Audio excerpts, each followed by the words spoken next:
মনে করুন আপনার ঘুমটা ভেঙে গেল, চোখ খুলে যদি সামনে দেখেন এই বিশাল সমুদ্র, আপনার তখন অনুভূতি কী হবে?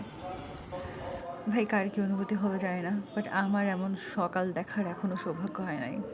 আমার সকাল শুরু হয় রান্নাঘরে, তাও নিজের জন্য একটু খাবার টাবার রেডি করে নিয়ে যাই, আর এক কাপ চায়ের সাথে। সমুদ্র দেখার সৌভাগ্য আমার এখনও হয় নাই। আমি এখনও চায়ের কাপের ঘুনি পাকি ঘুর খাচ্ছি। তবে এই চা হচ্ছে আমার জন্য এনার্জি গিভার।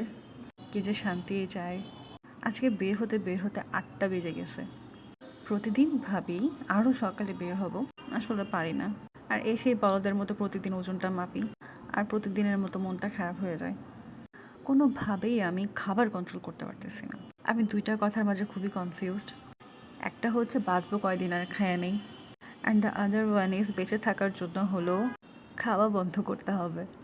কিন্তু বেহাইয়া মন বারবার এই খিচুড়িওয়ালার কাছে জায়গা, মানে খিচুড়ি খাওয়ার জন্য ছটপট করে। আমি ভাবছিলাম আজকে দুপুরে আমি কিচ্ছু খাবো না, কিন্তু মানে দুপুরটা হওয়ার আগেই আমার পেটে যে কী শুরু হয়। এরপর আজকে বিকালে নাস্তায় খাইলাম আলু পুরি।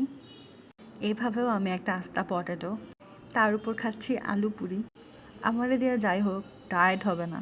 বাসায় ফেরার সময় মনে হলো যে স্টুডেন্টের বাসায় যাই, ওদেরকে অনেক মিস করি। সবচেয়ে বেশি মিস করি আন্টির হাতের এই দুধ চা। আমি অনেকবার সেম ইনগ্রিডিয়েন্ট ইউজ করেও বানাতে পারি নাই। বাসায় আসার সময় দেখি একটা ম্যাও। এরে ভাই, আমার দেখে দৌড় দেওয়ার কী আছে রে, আমিও তো ম্যাও। এই তো এইভাবে আরেকটা দিন শেষ হয়ে গেল।